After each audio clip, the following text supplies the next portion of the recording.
Teacher Talking Sports, what it does, what it do, how we live. And I've been doing my MLB Mount Rushmore series where I name the four best players at each position in MLB history. Well, I did all the hitting positions, right-handed starting pitchers, left-handed starting pitchers, and relief pitchers. We're going to end the series on this Thanksgiving. Happy Thanksgiving, everyone, by the way, by looking at managers. So I'm going to attempt to name the four best MLB managers in franchise history.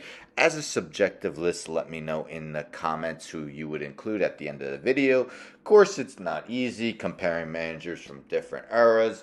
Some managers may have had much better teams than others, but I do my best to name the top four. I'll name a bunch of honorable mentions at the end. Managers are not ranked. I name them in alphabetical order by last name. Let's start with a former Dodgers manager, that being Walter Alston. He was inducted into Hall of Fame in 1983. Alston managed the Dodgers for 23 seasons from 1954 to 1976.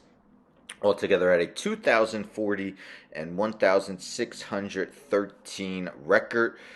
Alston was a member of four Dodgers World Series teams in 1955, 1959, 1963, and 1965. Three other seasons they reached the World Series. So in 7 of his 23 seasons, the Dodgers reached the World Series. Alston had 2 seasons in which his Dodgers won at least 100 games and had an additional 8 seasons of at least 90 wins. In only 4 of his 23 seasons did the Dodgers finish with an under 500 record. Walter Alston is the first member of the Managers Mount Rushmore. Next, let's go with Sparky Anderson. Sparky Anderson was inducted into the Hall of Fame in 2000. He managed for 26 years total, his first 9 with the Cincinnati Reds, his final 17 with the Detroit Tigers, spanning from 1970 to 1995.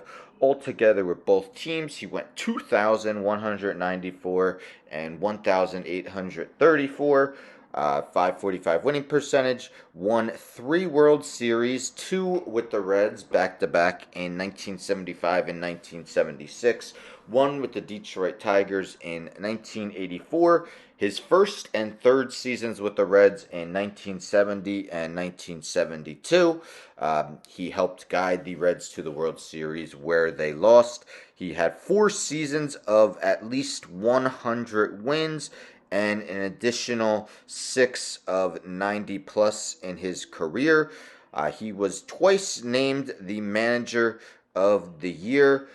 Those came in 1984 and 1987 with the Detroit Tigers. Manager of the Year wasn't handed out until 1983, so he may have won more with the Reds had it been handed out at the time. Altogether, one of the all-time winningest managers in MLB history, even managed 5 all-star teams in his career. Sparky Anderson, the second member of the Manager Mount Rushmore. Next, let's go a little further back. Joe McCarthy, inducted in the Hall of Fame in 1957. He managed a total of 24 years, the first 5 with the Cubs, the next 16 with the Yankees, and then 3 with the Red Sox. Other than 1947, was a manager every season from 1926 to 1950. McCarthy ended his coaching career with a 2,125 and 1,333 record for a 615 winning percentage, a 7-time World Series winner, and 9 pennants. So all 7 of his World Series wins came with the Yankees. Those came in 1932, 1936, 1937, 1938, 1939, 1941, and 1943. They also made the World Series in 1942 but lost. And he also did have a World Series appearance with the Chicago Cubs in 1929. Altogether, amazingly, he never had a season under 500 in his 24 seasons as a big league manager. 6 seasons with over 100 wins, and that was back when an MLB season was only 154 games rather than 162. He also had an additional 9 seasons of at least 90 wins. So, again, had at least 90 wins in 15 of his 24 seasons in the big leagues. Joe McCarthy, the third member of the manager's Mount Rushmore. Let's end with the furthest guy in the past, that being John McGraw. McGraw was inducted into the Hall of Fame in 1937. He managed a total of 33 seasons, 32. First two and a half with the Orioles. Then joined the Giants in 1902 after managing the Orioles, and was the Giants manager until 1932 in a lengthy managerial career. McCarthy went 2,763 wins with 1,948 losses, a 586 winning percentage, won 3 World Series, and made 7 others. So 10 times took his team to the World Series. Won World Series in 1905, 1921, and 1922 with the Giants. All 7 of his other World Series appearances were with the Giants. The first 2, the first one he lost, second one he won, came with him being a player manager for the ball club. McCarthy had 4 seasons in which his Giants won at least 100 games. Again, wasn't a full 162 game season back then. He also had an additional 9 seasons with at least 90 wins for his Giants teams. Was a solid manager for the Orioles as well. Was a grand total of 22 games over 500 while with the Orioles.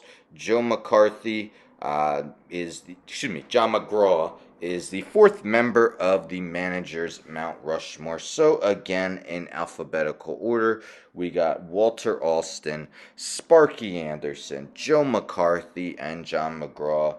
Again, it's hard to quantify who the 4 best managers are in MLB history. I did my best. A bunch of honorable mentions, starting with Connie Mack. Connie Mack is by far the wins record holder in MLB managerial history, but he managed for so long he actually had an under 500 record. Other honorable mentions include Joe Torre, Bruce Bochy, Lou Piniella, Bobby Cox, Tony La Russa, Jim Leland, Casey Stengel, and Terry Francona, just to name a few. For me, probably the hardest guy to leave off was Tony La Russa. I may have included him if he didn't have his second tenure just recently with the White Sox, where the White Sox didn't reach their expectations, although it would have been hard for him to overtake any of these 4 guys. But there you have it, my MLB Manager's Mount Rushmore. Again, let me know in the comments if you agree, disagree, who you would include. There you have it. This is the MLB series of Mount Rushmores by position, also managers, 4 best players or managers at each position. Was a lot of fun doing. If you haven't checked them out, I have them in a playlist, MLB Mount Rushmores. I also previously did last off season MLB Mount Rushmores for every team, 4 best players in franchise history. I have also done it for NBA, NFL, and NHL. I have playlists for that as well.